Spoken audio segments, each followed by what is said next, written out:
अस्सलाम वालेकुम बच्चों। हम चैप्टर जो फोर्थ है हमारा उसका नेक्स्ट लेक्चर हम पढ़ने जा रहे हैं energy stored in a capacitor. Energy store in a capacitor यानी कैपेसिटर एनर्जी कैसे स्टोर करता है। बच्चों सबसे पहली चीज बच्चों लॉन्ग क्वेश्चन, बच्चे कहते हैं कि ये क्या है, लॉन्ग क्वेश्चन है बच्चों। ठीक हो गया, तो स्टार्ट करते हैं बच्चों। कैपेसिटर जो एनर्जी स्टोर करता है बच्चे याद रखना, वो स्टोर करता है in the form of electric field. Electric field की फॉर्म एनर्जी स्टोर करता है उसके। अब बेसिक अगर प्रिंसिपल पढ़े पैरेलल प्लेट कैपेसिटर, तो हमने उसमें देखा कि ये एक प्लेट है, ये दूसरी प्लेट है। उनको जब हम एक बैटरी से कनेक्ट करते हैं बच्चे, ओके, तो आप देखते हो कि ये पॉजिटिव जो है टर्मिनल ऑफ द बैटरी, ये इलेक्ट्रॉन को अट्रैक्ट कर लेता है, तो पीछे रह जाते हैं पॉजिटिव चार्ज। ओके, और ये पॉजिटिव इसमें से नेगेटिव को अट्रैक्ट करते हैं इलेक्ट्रोस्टैटिक इंडक्शन की वजह से, तो इस पे चार्ज आ जाता है नेगेटिव। तो इस तरह इनके ऊपर ऑपोजिट चार्ज आ जाता है पोटेंशियल V की वजह से। अब बच्चे अगर मैं बैटरी का पोटेंशियल बढ़ाता हूं, यहां पे बात समझना, तो पोटेंशियल बढ़ने से वो ज्यादा इलेक्ट्रॉन खींचेगा। जब ज्यादा इलेक्ट्रॉन खींचेगा तो यहाँ पे ज्यादा पॉजिटिव चार्ज आएगा। मतलब बच्चों ये कि जो चार्ज है कैपेसिटर की प्लेट्स के ऊपर वो डायरेक्टली प्रोपोर्शनल है वोल्टेज। जितना वोल्टेज का काम आपको पता है चार्ज को पुश या पुल कर, ये बढ़ेगा चार्ज ज्यादा पुल होंगे, ज्यादा पुल होंगे, यहां पे ज्यादा पॉजिटिव चार्ज आएगा। तो Q is directly proportional to V।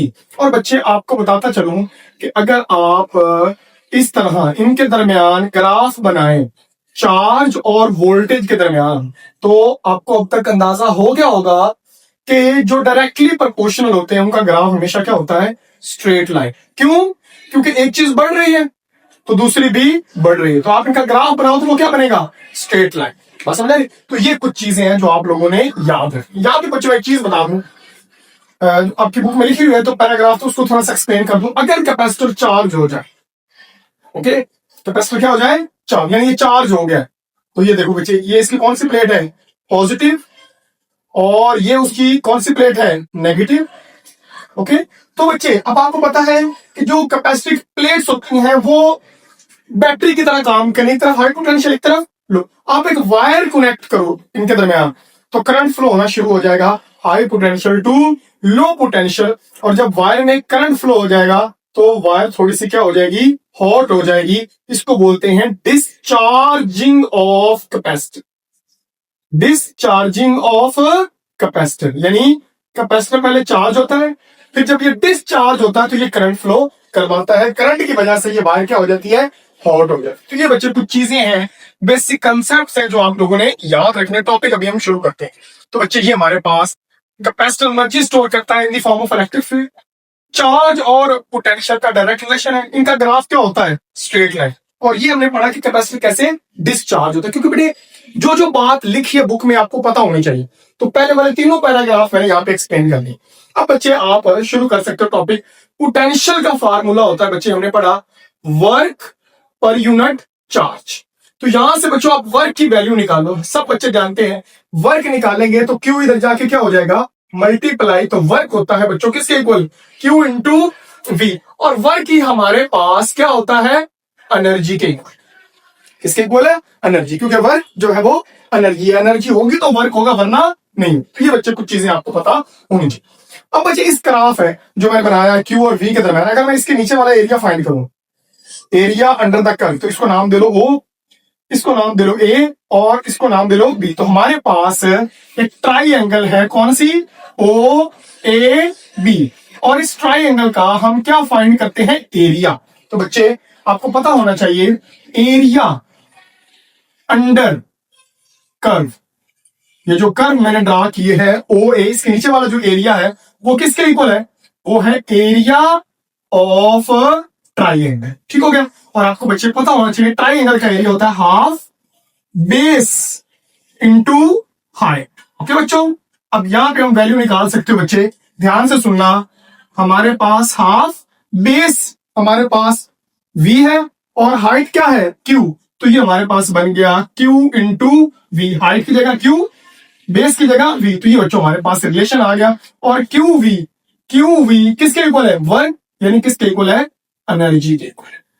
ठीक हो गया, इसको आप एनर्जी कह सकते हो, इसको आप यू से डिनोट कर सकते हो। तो ये बच्चों हमारा रिलेशन आ गया, energy is equal to half Q into V. अब सारे बच्चे जानते हैं, हम पीछे भी पढ़ चुके हैं, क्यू इज इक्वल टू होता है सी वी। यहां पे देखो ना डायरेक्टली है ना, जब इसको हटाते हैं तो कांस्टेंट क्या आता है कैपेसिटेंस, तो क्यू इज इक्वल टू क्या है सी वी। तो क्यू की वैल्यू पुट की half C V into V, ये वाला। तो बच्चे हमारे पास एनर्जी का फार्मूला क्या आ गया, हाफ सी वी स्क्वायर। तो ये बच्चों पहला बेसिक रिलेशन है जो आप लोगों ने याद रखना है कि एनर्जी का फार्मूला था हाफ कैपेसिटेंस वोल्टेज स्क्वायर। तो ये बच्चों हमारे पास एनर्जी है। अब हमने पढ़ा है कि जो सी होता है capacitance of the parallel plate capacitor, हमारे पास होती है A epsilon naught epsilon R over D, और V का फार्मूला सबको पता है, V इज इक्वल टू क्या होता है TD। लास्ट लेक्चर में पढ़ा है, अगर नहीं पता तो हमने electric field as a potential gradient में पढ़ा था, delta V over delta D, या उसको हम लिख सकते थे E is equal to V over D। तो यहां से V की वैल्यू निकाली, क्या आ गई ED, दोनों की वैल्यू पुट करो, हमारा रिजल्ट आ गया बच्चों हाफ C की जगह ये वैल्यू पुट करो A epsilon naught epsilon R over D, और यहाँ पे V का स्क्वायर है यानी E स्क्वायर डी स्क्वायर। बच्चे बात समझ आएगी कि नहीं आई, V इज इक्वल टू क्या होता है ED, यहाँ पे V का क्या है स्क्वायर, तो E का स्क्वायर भी और D का स्क्वायर भी, तो एक D से D क्या हो गया कैंसल। तो बच्चे हमारे पास जो रिलेशन आ गया एनर्जी का वो क्या आया, half epsilon naught epsilon R और E स्क्वायर, और साथ क्या आएगा A इंटू डी। तो बच्चे ये देखो, ये प्लेट का एरिया है, ठीक हो गया, और ये एरिया, और ये दोनों के दरमियान डिस्टेंस है D। ओके, तो एरिया और डिस्टेंस को जब आप मल्टीप्लाई करते हो बच्चे, तो याद रखना वो किसके इक्वल होता है वॉल्यूम के। अगर नहीं समझ आए तो एरिया का यूनिट क्या होता है मीटर स्क्वायर, डिस्टेंस का मीटर, तो ये बन गया मीटर क्यूब, और मीटर क्यूब क्या होता है वॉल्यूम। तो बच्चे हमारे पास ये जो रिलेशन बन रहा है वो कुछ यूं है, मैं दोबारा लिख रहा हूं, 1/2 epsilon naught epsilon R E square, और ये वाली चीज क्या बन गई वॉल्यूम। तो वॉल्यूम को इधर डिवाइड करो बच्चे, तो ये बनेगा, यहां पे मैं रिलेशन फाइंड कर रहा हूं, ये बनेगा energy per unit volume. Okay, तो ये कहलाती है बच्चों याद रखना एनर्जी डेंसिटी। क्या कहलाती है एनर्जी डेंसिटी। तो ये वाली चीज इधर डिवाइड हो गई, और ये बन गई एनर्जी पर यूनिट वॉल्यूम जो कहलाती है एनर्जी डेंसिटी। और एनर्जी डेंसिटी का रिलेशन क्या आ गया, अब ये इधर चला गया तो पीछे क्या बचा, half epsilon naught epsilon R E square. तो यहां पे बच्चों मैंने आपको एक चीज बताई थी, वो क्या कि शुरू में जाओ, capacitor store energy in the form of electric field. बच्चों ये फाइनल रिलेशन हमने डिराइव करना था जो मैंने शुरू में लिखा था। यहाँ पे इलेक्ट्रिक फील्ड, अगर इलेक्ट्रिक फील्ड इंटेंसिटी डबल हो जाए तो कैपेसिटेंस यानी एनर्जी स्टोर 4 टाइम्स बढ़ जाएगी। बच्चे याद रखना, यानी इस वॉल्यूम के अंदर जो एनर्जी स्टोर होती है उसको हम क्या नाम देते हैं एनर्जी डेंसिटी का। और आप इसका यूनिट भी निकाल सकते हो एनर्जी डेंसिटी का। बच्चों एनर्जी का यूनिट होता है जाउल, और वॉल्यूम का होता है मीटर क्यूब, तो ये बन गया जाउल पर क्यूबिक मीटर। तो ये एमसीक्यूज आ जाता है भाई एनर्जी डेंसिटी का यूनिट क्या। तो बच्चों बहुत ही सिंपल सा टॉपिक है जो आप लोगों को नजर आ रहा है। बच्चे कह रहे सर हमें स्क्रीनशॉट लेने दिया करे, तो लो बच्चों रज के स्क्रीनशॉट ले लो। उसके बाद मैं आपको एक दफा रिपीट कर देता हूँ, इस टॉपिक में करना क्या है बच्चों, सिंपल ग्राफ बनाना है वोल्टेज और चार्ज के दरमियान। डायरेक्ट रिलेशन है तो स्ट्रेट लाइन बनेगा, उसका एरिया ऑफ ट्राइंगल के इक्वल है half base into height half Q V, Q की जगह वैल्यू पुट कर दी सी वी, तो ये बन गया हाफ सी वी स्क्वायर। सी की वैल्यू पुट कर दो, वी की वैल्यू पुट कर दो, हमारे पास आंसर आ जाएगा। तो इस तरह बच्चे ये सिंपल सा लॉन्ग क्वेश्चन हमने सॉल्व कर लिया। आई होप बच्चों आपको ये समझ आया होगा। मिलते हैं नेक्स्ट लेक्चर में, अपना ख्याल रखेगा, तब तक के लिए अल्लाह हाफिज।